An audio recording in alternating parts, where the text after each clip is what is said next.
Hello everyone, ಎಲ್ಲರೂ ಹೇಗಿದ್ದೀರಾ? Welcome back to my YouTube channel. ನಿಮ್ಮೆಲ್ರದ್ದು ಸಪೋರ್ಟು ನನಗೆ ವ್ಲಾಗಲ್ಲಿ ಹೇಗಿತ್ತೋ ಹಾಗೆ ಇಲ್ಲಿ ವ್ಲಾಗ್ ಬಂದು ತುಂಬ ಚೆನ್ನಾಗಿ ರೆಸ್ಪಾಂಡ್ ಮಾಡಿದ್ದೀರಾ. ನನಗೆ ಕಮೆಂಟ್ಸ್ ಎಲ್ಲ ಬಂದಿತ್ತು ನೋಡಿ, ತುಂಬ ಖುಷಿ ಆಯಿತು. ಅದೇ ರೀತಿ ಈ ವ್ಲಾಗ್ನು ಕಂಪ್ಲೀಟಾಗಿ ನೋಡಿಬಿಟ್ಟು ನನಗೆ ಸಪೋರ್ಟ್ ಮಾಡಿ. ಇವತ್ತು ಹೊಸ ದಿನ, ಹೊಸ ರೊಟೀನ್. ಹೀಗೆ ನಮ್ಮ ಲೈಫಲ್ಲಿ ಪ್ರತಿದಿನ ಏನಾದರೂ ಹೊಸದು ನಡೀತಾನೆ ಇರುತ್ತೆ. ಸೇಮ್ ರೊಟೀನ್ ಅಂತ ಅಂದ್ಕೊಳ್ತೀವಿ, ಆದರೂ ಹೊಸದೇನಾದರೂ ಒಂದು ನಡೀತಾ ಇರುತ್ತೆ. ಹಾಗೆ ನನ್ನ ಇವತ್ತಿನ ಡೈಲಿ ರೂಟೀನಲ್ಲಿ ಯಾವುದಾದ್ರೂ ಒಂದು ಏನಾದರೂ ಹೊಸದು ಮಾಡ್ತೀನಿ. ಅದೇನು ಅಂತ ತೋರಿಸ್ತೀನಿ ನಿಮಗೆ. ಹಾಗೆ ನಾನು ಬ್ರೇಕ್ಫಾಸ್ಟ್ಗೆ ಉಪ್ಪಿಟ್ಟು ಮತ್ತು ಕೇಸರಿ ಬಾತ್ ಮಾಡಿದ್ದೆ. ನಾನು ಬನ್ಸಿ ರವೆಯಲ್ಲಿ ಮಾಡಿದ್ದು ಉಪ್ಪಿಟ್ಟು ಮಾತ್ರ ಇಷ್ಟಪಡ್ತೀನಿ, ಬೇರೆದು ಇಷ್ಟಪಡಲ್ಲ. ಅದಕ್ಕೆ ಬನ್ಸಿ ರವೆಯಲ್ಲಿ ಉಪ್ಪಿಟ್ಟು ಮಾಡಿದೆ. ಸ್ನ್ಯಾಕ್ಸ್ಗೆ ಆ್ಯಪಲ್ ಹಾಕ್ಕೊಟ್ಟಿದ್ದೀನಿ. ಸೊ ಲಂಚ್ ಪ್ಯಾಕ್ ಮಾಡಿಬಿಟ್ಟು ಕಳ್ಸೋಣ ಅಂತ ಅಂದ್ಬಿಟ್ಟು ಬೇಗ ಪ್ಯಾಕ್ ಮಾಡ್ತಾಯಿದ್ದೀನಿ. ಟೈಮ್ ಕೂಡ ಆಗ್ತಾಯಿತ್ತು, ಯಾಕೆಂದರೆ ನಾನು ಹೋಗಿಬಿಟ್ಟು ರೆಡಿಯಾಗಿ ಫ್ರೆಶ್ ಅಪ್ ಆಗಿ ದೇವ್ರ ಪೂಜೆ ಕೂಡ ಮಾಡಬೇಕಾಗಿತ್ತು. ವಾರ ಇತ್ತಲ್ಲ. ಫ್ರೈಡೇಸ್ ಬರ್ತಾ ಇದ್ದಂಗೆ ನನಗೆ ಒಂದು ಟೆನ್ಷನ್ ಶುರು ಆಗುತ್ತೆ, ಏನು ನಾಷ್ಟ ಮಾಡಲಿ ಅಂತ. ಬಟ್ ಸಿಂಪಲ್ಲಾಗಿರೋದೇ ಚೂಸ್ ಮಾಡ್ತೀನಿ ಯಾವಾಗಲೂ. ಓಕೆ, ಬಾಯ್. ಈಗ ಹೋದ್ಮೇಲೆ ಎಷ್ಟು ಕೆಲಸ ಇದೆ ನನಗೆ ಫ್ರೈಡೇ.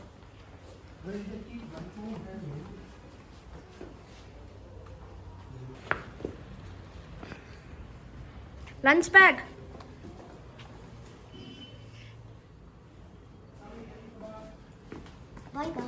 ಬಾಯ್.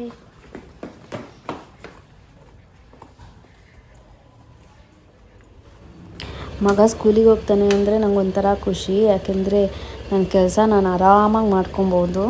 ಅವನಿದ್ರೆ ಖಂಡಿತ ಆಗಲ್ಲ. ಫ್ರೈಡೇ ಬಂತು ಅಂದರೆ ಕೆಲಸ ಜಾಸ್ತಿ ಇರುತ್ತೆ. ಸೊ ಅವನ್ನ ಕಳಿಸ್ಕೊಟ್ಟು ನಾನು ಮನೆಯೆಲ್ಲ ಕ್ಲೀನಿಂಗ್ ಎಲ್ಲ ಮಾಡಿ ಮತ್ತೆ ಈಗ ನಾನು ಫ್ರೆಶ್ ಅಪ್ ಆಗಿಬಿಟ್ಟು ನಾನು ರೆಡಿ ಆಗ್ತಾಯಿದ್ದೀನಿ. ಒಂಚೂರು ಮಾಯಿಶ್ಚರೈಸರು, ಲಿಪ್ ಬಾಮು, ಬಿಂದಿ ಮತ್ತು ಕಾಜಲ್ ಇಷ್ಟು ಹಾಕ್ಕೊಂಡು ರೆಡಿ ಆಗೋದಷ್ಟೇ. ನನ್ನ ಕಣ್ಣು ಮೊದಲೇ ಸ್ವಲ್ಪ ಗುಂಡಕ್ಕಿದೆ. ನಂದು ರೌಂಡ್ ಐಸ್ ಬೇರೆ. ಈ ಕಾಜಲ್ ಹಚ್ಚಿದ್ರೆ ಇನ್ನೂ ರೌಂಡಾಗಿ ಕಾಣುತ್ತೋ ದೊಡ್ಡದಾಗಿ ಕಾಣುತ್ತೋ ನನಗಂತೂ ಗೊತ್ತಿಲ್ಲ.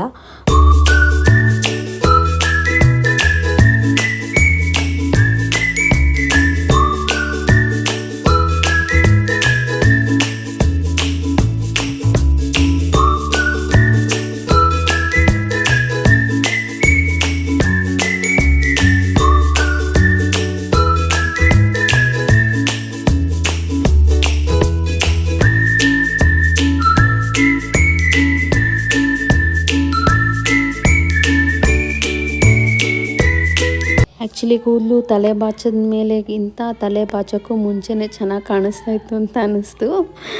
ಒಂಥರ ನನಗೆ ಮೆಸ್ಸಿ ಹೇರ್ ತುಂಬ ಇಷ್ಟ ಆಗುತ್ತೆ. ನಾನು ಆ್ಯಕ್ಚುಲಿ ಕರ್ಲ್ಸ್ ಕೂಡ ಮಾಡಿಸ್ಕೊಂಡಿದ್ದೆ, ಪರ್ಮಿಂಗು. ನೀವು ಹಳೇ ವ್ಲಾಗ್ಸಲ್ಲಿ ಏನಾದರೂ ಇದ್ದರೆ ನೀವು ನೋಡ್ಬೋದು. ಅದು ಪಬ್ಲಿಕ್ ಮಾಡಿದ್ದೀನಿ ಅಂತ ಅಂದ್ಕೊತೀನಿ.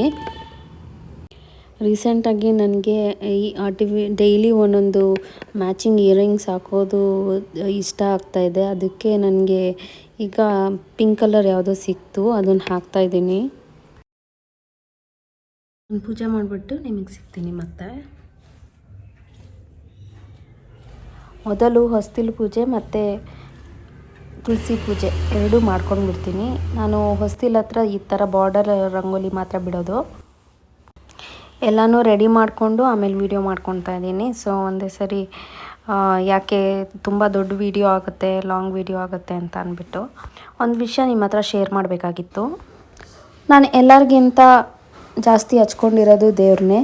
ಅಪ್ಪ ಅಮ್ಮಂಗಿಂತ ಜಾಸ್ತಿ ಹಚ್ಕೊಂಡಿರೋದು ದೇವ್ರನ್ನೇ. ನಾನು ದೇವರಲ್ಲೇ ಅಪ್ಪ ಅಮ್ಮನ್ನ ಕಾಣ್ತೀನಿ.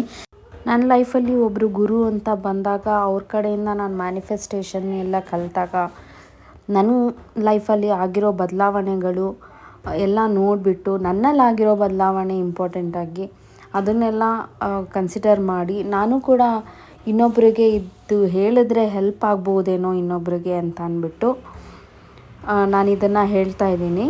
ಆ್ಯಕ್ಚುಲಿ ಜನ್ರಲಾಗಿ ಹೇಳ್ತಾ ಇದ್ದೀನಿ. ಈಗ ನಿಮಗೆ ಜನಗಳ ಜೊತೆ ತುಂಬ ಇರ್ತೀರ, ನೀವು ಹಾಗೆ ನಿಮ್ಮಲ್ಲಿ ಜಾಸ್ತಿ ಮಿಸ್ಅಂಡರ್ಸ್ಟ್ಯಾಂಡಿಂಗ್ ನಡೀತಾ ಇದೆ, ಅಥವಾ ಮನೆಯಲ್ಲಿ ಕಿರಿಕಿರಿ ಆಗ್ತಾಯಿದೆ, ಇಲ್ಲ ಹೆಲ್ತ್ ಅಪ್ಸೆಟ್ ಆಗ್ತಾಯಿದೆ, ಈ ಥರ ಆಗ್ತಾಯಿದ್ರೆ ನೀವು ಬೇರೆಯವ್ರಿಂದ ಎನರ್ಜಿನ ಅಕ್ಸೆಪ್ಟ್ ಮಾಡ್ಕೊಳ್ತಾ ಇದ್ದೀರಾ ಅಂತ ಅರ್ಥ. ನೀವು ಯಾರೋ ಒಬ್ಬರು ಟೆನ್ಷನಲ್ಲಿ ಇರ್ತಾರೆ, ಅವ್ರನ್ನ ನೀವು ಹೋಗಿ ಮೀಟ್ ಮಾಡಿರ್ತೀರ, ಆದರೆ ನೀವು ಆ ಟೆನ್ಷನ್ನ ವಾಪಸ್ ನಿಮ್ಮ ಕಡೆಯಿಂದ ಅಟ್ರ್ಯಾಕ್ಟ್ ಮಾಡಿಕೊಂಡು ನೀವು ಕ್ಯಾರಿ ಮಾಡ್ತಾ ಇರ್ತೀರ ಅದನ್ನು. ಸೊ ನೀವು ಅದನ್ನು ಅವಾಯ್ಡ್ ಮಾಡಬೇಕು ಅಂತಂದರೆ ಅದು ಕಾರ್ಡ್ ಕಟ್ಟಿಂಗ್ ಅಂತ ಮಾಡಬೇಕು. ಅಂದರೆ ನಿಮಗೂ ಅವ್ರಿಗೂ ಒಂದು ಕನೆಕ್ಷನ್ ಬೆಳ್ಕೊಂಬಿಟ್ಟಿರುತ್ತೆ, ಒಂದು ಥಿನ್ ಲೈನು ನಮಗೆ ಕಾಣದೇ ಇರೋ ಥರ ಒಂದು ಟ್ರಾನ್ಸ್ಪರೆಂಟ್ ಲೈನ್ ಕನೆಕ್ಟ್ ಆಗೋಗಿರುತ್ತೆ.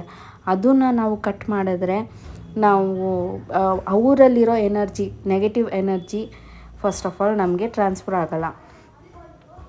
ಅದಕ್ಕೆ ನಾವು ಮಾಡಬೇಕಾಗಿರೋದು ಇಷ್ಟೇ.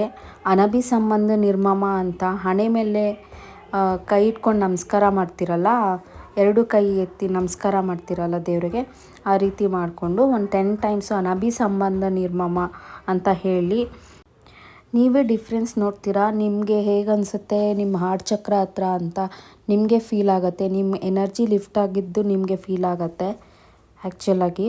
ಹಾಗೆ ನಾನು ಮ್ಯಾನಿಫೆಸ್ಟ್ ಮಾಡಿಕೊಂಡೆ ನಾನು ನನ್ನ ಮಂಗಳಸೂತ್ರ ತೊಗೊಂಡಿದ್ದು. ಅದಕ್ಕೆ ನಾನು ಡಿವೈನ್ ಸರ್ಪ್ರೈಸ್ ನೌ ಡನ್. ತುಂಬ ಜನಕ್ಕೆ ವೋಲ್ಫ್ ಮ್ಯಾಜಿಕ್ ಬಗ್ಗೆ ಗೊತ್ತಿರುತ್ತೆ, ಹಾಗೆ ಇದು ಕೂಡ ಡಿವೈನ್ ಸರ್ಪ್ರೈಸ್ ನೌ ಡನ್ ಅಂತ ನಾವು ಕೂತಲ್ಲಿ ನಿಂತಲ್ಲಿ ಯಾವಾಗ ಬೇಕಾದರೂ ಹೇಳ್ಬೋದು. ಆರಾಮಾಗಿ ಇದನ್ನು ಚಾಂಟ್ ಮಾಡ್ತಾ ಇದ್ದರೆ ಏನಾದರೂ ಒಂದು ಸರ್ಪ್ರೈಸು ನಿಮಗೆ ಸಣ್ಣದೋ ದೊಡ್ಡದೋ ಸಿಕ್ಕೇ ಸಿಗುತ್ತೆ. ಬಟ್ ನೀವು ಆ ಸಣ್ಣದಾಗಲಿ ದೊಡ್ಡದಾಗಲಿ ಅದಕ್ಕೆ ನೀವು ಗ್ರೇಟ್ಫುಲ್ ಆಗಿರಬೇಕು ದೇವರಿಗೆ. ಆವಾಗ ನೀವು ಹೆಚ್ಚು ಮ್ಯಾನಿಫೆಸ್ಟ್ ಮಾಡೋಕ್ಕೆ ದಾರಿ ಆಗುತ್ತೆ. ಅಂದರೆ ನೀವು ಏನೇ ಮ್ಯಾನಿಫೆಸ್ಟ್ ಮಾಡಿದ್ರೂ ಯೂನಿವರ್ಸ್ ನಿಮ್ಮ ಜೊತೆ ಇರ್ತಾರೆ.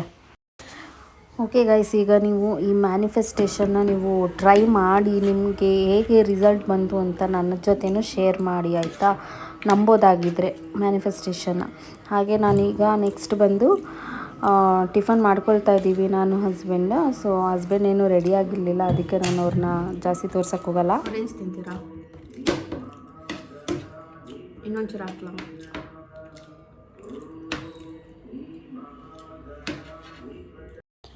ಪ್ರತಿದಿನ ಬ್ರೇಕ್ಫಾಸ್ಟ್ ಆದಮೇಲೆ ನಾನು ಈ ವಿಟಮಿನ್ ಡಿ ಮತ್ತು ಕ್ಯಾಲ್ಶಿಯಂ ಸಪ್ಲಿಮೆಂಟ್ನ ತೊಗೋತೀನಿ. ಇದು ಬಂದು ಚೂಯಬಲ್ ಟ್ಯಾಬ್ಲೆಟ್ಟು, ಚೀಪಿದ್ರೆ ಕರ್ಗೋಗುತ್ತೆ. ಇದು ಬಂದು ನನಗೆ ಹೀಲ್ ಪೇನು, ನೀ ಪೇನು ಮತ್ತು ಬ್ಯಾಕ್ ಪೇನು ಇದಕ್ಕೆಲ್ಲ ನನಗೆ ಹೆಲ್ಪ್ ಮಾಡಿದೆ. ಇನ್ನು ನಮ್ಮ ಮನೇಲಿ ಒಂದು ಜೈಪುರದಿಂದ ತಂದಿದ್ದ ಕ್ವಿಲ್ಟ್ ಇತ್ತು, ಅದನ್ನು ಒಂಚೂರು ಡ್ಯಾಮೇಜ್ ಆಗಿದೆ ಅಂತ ಅಂದ್ಬಿಟ್ಟು ರಿಪೇರ್ ಮಾಡೋಣ ಅಂತ ನಮ್ಮ ಅತ್ತೆ ಹೊಸ ಕ್ಲಾತ್ನೇ ತೊಗೊಂಡು ಬಂದುಬಿಟ್ಟು ಆ ಕ್ವಿಲ್ಟ್ ಮೇಲೆ ಕಂಪ್ಲೀಟಾಗಿ ಸ್ಟಿಚ್ ಮಾಡ್ತಾಯಿದ್ದಾರೆ. ಜೊತೆಗೆ ಅದು ಪೇಸ್ಟಲ್ ಕಲರ್ ಸೆಲೆಕ್ಟ್ ಮಾಡಿದ್ದಾರೆ. ಎಷ್ಟು ಚೆನ್ನಾಗಿ ಕಾಣಿಸುತ್ತೆ ಅದು ಅಂತ. ಪೇಸ್ಟಲ್ ಕಲರು ನಿಜವಾಗ್ಲೂ ನಮ್ಮ ಅತ್ತೆ ಸೆಲೆಕ್ಷನ್ನು ಬಟ್ಟೆಲಾಗಿರ್ಬೋದು, ಕಲರ್ಸ್ ಆಗಿರ್ಬೋದು ನಂಗೆ ತುಂಬ ಇಷ್ಟ ಆಗುತ್ತೆ. ನನಗೂ ಕೆಲವೊಂದು ಸರಿ ಕಂಪೇಲ್ ಮಾಡ್ತಾ ಇರ್ತಾರೆ, ಕಲ್ತ್ಕೋ ಸ್ಟಿಚಿಂಗ್ ಕಲ್ತ್ಕೋ, ನಿನಗೋಸ್ಕರನಾದರೂ ಕಲ್ತ್ಕೋ ಅಂತ ಅಂದ್ಬಿಟ್ಟು, ಆಲ್ಟ್ರೇಷನ್ ಎಲ್ಲ ಮಾಡೋಕ್ಕಾಗುತ್ತೆ ಅಂತ ಅಂದ್ಬಿಟ್ಟು. ನಾನೇ ಇಂಟ್ರೆಸ್ಟ್ ತೋರಿಸ್ತಾ ಇಲ್ಲ. ಹಾಗೂ ಒಂದಿನ ನಾನು ಯಾವುದೋ ವೇಸ್ಟ್ ಬಟ್ಟೆನ ತೊಗೊಂಡ್ಬಿಟ್ಟು ಅದನ್ನು ಸ್ಟಿಚ್ ಮಾಡೋಕ್ಕೆ ಟ್ರೈ ಮಾಡಿದೆ. ಅದು ಬಂತು, ಸ್ಟಿಚಿಂಗ್ ಏನೋ ಬಂತು, ಬಟ್ ನಾನು ಯಾವತ್ತೂ ನನ್ನ ಬಟ್ಟೆ ಮೇಲೆ ಟ್ರೈ ಮಾಡಿಲ್ಲ. ನಾನು ಸಣ್ಣ ಪುಟ್ಟ ಹೆಲ್ಪ್ ಮಾಡ್ತಾ ಇರ್ತೀನಿ ನಮ್ಮ ಅತ್ತೆಗೆ, ಮೆಷರ್ಮೆಂಟ್ ತೊಗೊಳೋದ್ರಲ್ಲಾಗಲಿ, ಅವ್ರಿಗೆ ಒಬ್ಬರೇ ಎಲ್ಲನೂ ಮಾಡೋಕ್ಕಾಗಲ್ಲ ಅಲ್ಲ, ಈಗ ಸ್ಟಿಚಿಂಗ್ ಟೂಲ್ಸ್ ತಂದು ಕೊಡೋದಾಗಲಿ ಈ ಥರ ಎಲ್ಲ ಮಾಡ್ತಾ ಇರ್ತೀನಿ. ಈಗ ನೋಡಿ ಅದು ಎಷ್ಟು ಚೆನ್ನಾಗಿ ಕಾಣಿಸುತ್ತೆ ಅದು ಅಂತ ಅಂದ್ಬಿಟ್ಟು ಕ್ವಿಲ್ಟ್ನ ನಾನು ತೋರಿಸ್ತೀನಿ ನೋಡಿ ಫುಲ್ಲು. ನಿಮ್ಮ ಅನಿಸಿಕೆ ಅಭಿಪ್ರಾಯಗಳನ್ನ ನನಗೆ ಕಮೆಂಟ್ ಮೂಲಕ ತಿಳಿಸಿ. ಈ ವ್ಲಾಗ್ ಹೇಗಿತ್ತು ಅಂತ ನೆಕ್ಸ್ಟ್ ವ್ಲಾಗಲ್ಲಿ ಮೀಟ್ ಮಾಡ್ತೀನಿ. ಬಾಯ್ ಬಾಯ್.